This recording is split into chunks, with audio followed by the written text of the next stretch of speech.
Jetzt ist die Frage, ist das ein Karton oder ist das irgendwie eine Schachtel aus Holz? Weil es wirkt sehr stabil, was da drin ist.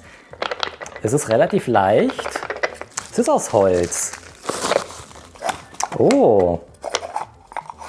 Oh, ein Scherzartikel. Passt dir auf, kommt die Spinne raus. Hui, Scherzartikel. Für Halloween. Oder man kann ja damit jemandem sich einen Spaß erlauben, auf jeden Fall. Hoppala.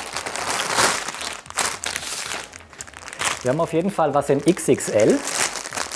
Und zwar, und das hatten wir schon öfters gehabt, das ist eine Hundejacke, ja? Wir hatten die, glaube ich, mal in Rot, jetzt haben wir sie hier in Rosa.